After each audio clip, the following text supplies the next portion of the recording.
Assalamualaikum viewers, welcome to my channel Computer Made Easier. Before we start our lecture, don't forget to subscribe my channel and press the bell icon so that you can receive new video notifications. Now let us start. If else if statement. आज का जो हमारा topic है वो है if else if statement. पहले हम if else के if सिंपल if हैं, then if else हैं, if else if, ये हम पहले पढ़ चुके हैं. आज हमारा टॉपिक है if else if statement. If else if क्या होती है कि हमें नंबर ऑफ ब्लॉक्स दिए हुए होते हैं. We have to choose one block of statement from many blocks. यानी इसमें हमने क्या करना है, बहुत सारे ब्लॉक्स ऑफ स्टेटमेंट में से, यानी many blocks of statements are given and we have to choose one block of statement. तो हमें उस बहुत सारे ब्लॉक ऑफ स्टेटमेंट में से जो है वो सिर्फ एक जो है वो चूज़ करना होता है on the basis of condition. Means हमारी कंडीशन जिस ब्लॉक को, जो ब्लॉक हमारी कंडीशन को सेटिस्फाई करता है या जो ब्लॉक जो है वो ट्रू हो जाता है, जो कंडीशन ट्रू हो जाती है, तो वो ब्लॉक ऑफ स्टेटमेंट जो है वो एग्जीक्यूट होता है. यानी इसमें क्या होता है कि बहुत सारे ऑप्शंस होते हैं और सिर्फ एक ब्लॉक ने जो है वो एग्जीक्यूट होना होता है on the basis of that choice. If condition is true then that block of statement will be executed. इसका जो सेंटेक्स है, लिखने का तरीक़ेकार है, वो ये है. अच्छा, इससे पहले, इसको समझने से पहले थोड़ा सा इफ़ के बारे में, इफ़ एल्स के बारे में देख लेते हैं. इफ़ एल्स क्या था. इफ़ एल्स जो है वो, अगर आप समझना चाहें तो मैं नीचे जो है वो लिंक में दे दूँगी, या प्रीवियस हमारा जो लेक्चर था वो इफ़ एल्स पे था. उसमें ये होता था कि हमें जस्ट एक कंडीशन है, एक कंडीशन अगर हमारी ट्रू हो गई है तो फिर हमारा जो है वो स्टेटमेंट एग्जीक्यूट होती थी, अदरवाइज़ नहीं होती थी. तो अगर एक से ज़्यादा कंडीशंस हों तो उस सूरत हाल में क्या होगा, तो वो इफ़ एल्स जो है उसको कवर नहीं करता. उसके लिए जो है वो हमने इफ़ एल्स इफ़ स्टेटमेंट जो है वो यूज़ की हैं. तो सी के अंदर इसको लिखने का तरीक़ेकार जो है वो, सिंटेक्स जो है वो उसका ये होता है कि हमने इफ़ कंडीशन लगानी है. अगर वो कंडीशन ट्रू हो जाती है तो उससे related block of statement execute होते हैं. एल्स में फिर दोबारा से कंडीशन लगाते हैं. अगर वो कंडीशन ट्रू होती है तो सेकंड ब्लॉक एग्जीक्यूट होता है. फिर उसके बाद जो है वो थर्ड में एल्स लगाते हैं, थर्ड कंडीशन लगाते हैं, तो थर्ड ब्लॉक ऑफ स्टेटमेंट जो है वो एग्जीक्यूट होता है.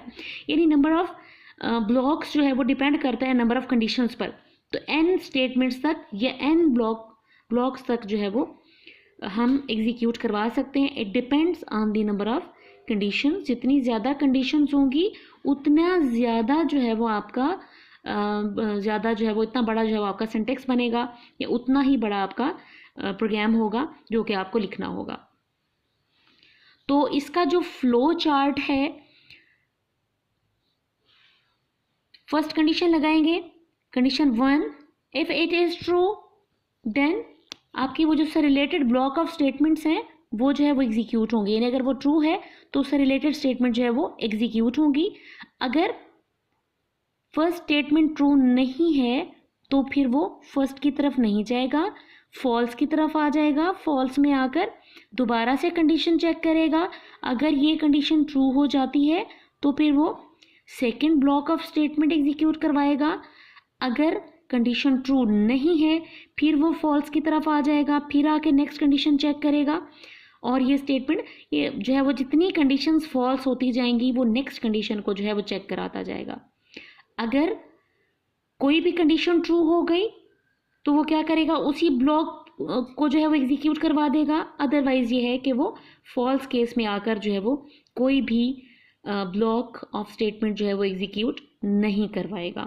इसका मतलब ये है कि कंडीशन को, अगर हमने वो ब्लॉक ऑफ स्टेटमेंट एग्जीक्यूट करवाना है तो उसके लिए कंडीशन का ट्रू होना ज़रूरी है. अगर फॉल्स हो गया तो फिर नेक्स्ट चेक कर लेंगे. अगर फिर फॉल्स हो गया तो फिर उसके बाद जो है वो मज़ीद हम नेक्स्ट की तरफ जो है वो उसको ले जाएंगे. तो इसके लिए जो है वो हम एग्ज़ाम्पल देखते हैं. हमारे पास एग्ज़ाम्पल के लिए जो है वो हमने टेस्ट स्कोर लिया है और दूसरा जो है वो ग्रेड लिए हैं. अगर हमारा टेस्ट स्कोर जो है वो है ग्रेटर देन 90 तो फिर ए ग्रेड होगा, 80 to 89 बी ग्रेड होगा, 70 to 79 C grade, 60 to 69 D grade and up to 1 below 60 जो है वो हमारा एफ ग्रेड होगा. तो इसके लिए जो है वो हमने एग्जाम्पल हम देखते हैं कि फर्स्ट ऑफ ऑल हमने हेडर फाइल्स ऐड की हैं। इस प्रोग्राम में जो मैंने बेसिक सिंटेक्स होता है सी का प्रोग्राम लिखने का, उसको मैंने रेड में कर दिया है। ये आप लोगों को समझने में आसानी हो जाएगी। तकरीबन सी का जितने भी प्रोग्राम आप लिखेंगे तो ये जो कोड है CLR SCR तक ये तकरीबन सेम रहेगा। और इसी तरीके से एंड में गेट CH और ब्रैकेट जो है वो हमने ब्रेस जो है वो क्लोज कर दी है। इधर हमने स्टार्टिंग ब्रेस ली थी और इधर जो है वो हमारी एंडिंग ब्रेस है। तो ये रेड कलर में मैंने उसको कर दिया है कि ये तकरीबन हर प्रोग्राम के अंदर आपका सेम होता है। उसके बाद बाकी जो इंटीरियर प्रोग्राम होता है आपका वो according to your program requirement, according to your example जो है वो आप प्रोग्राम लिखते हैं अकॉर्डिंग टू योर स्टेटमेंट। तो हमने यहाँ पर क्या किया है, चूँकि हमें टेस्ट स्कोर चाहिए था तो उसके लिए जो हमने इंटीजर टाइप का स्कोर लिया है। अब हमने स्कोर को इनपुट कराना है। printf enter your test score, scanf score करके एंटर कर दिया। If score is greater than और इक्वल्स टू 90, अगर स्कोर ग्रेटर देन और इक्वल्स टू 90 है तो हमने printf कर दिया योर ग्रेड इज A, तो हमारा ग्रेड क्या होगा, A होगा। Else if score greater than equals to 80, अगर हमारा स्कोर जो है वो ग्रेटर देन इक्वल्स टू 80 है तो फिर ग्रेड B हो जाएगा। इसी तरीके से else if score is greater than equals to 70 तो ग्रेड जो है वो C हो जाएगा। ये तमाम हमने अपनी तरफ से नहीं बनाया, ये हमारे प्रोग्राम की रिक्वायरमेंट थी। यानी कि स्टेटमेंट जो हमें दी गई होगी greater than equals to 90 A होगा।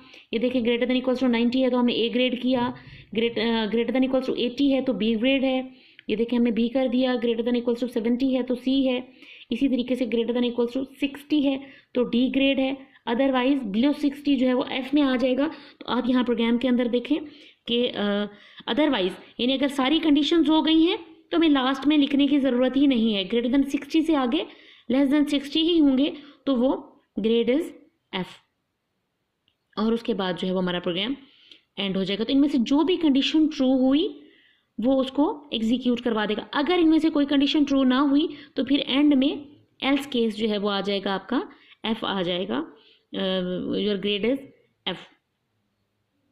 ओके स्टूडेंट्स, होप सो आपको ये लेक्चर समझ आया होगा। अल्लाह हाफिज़।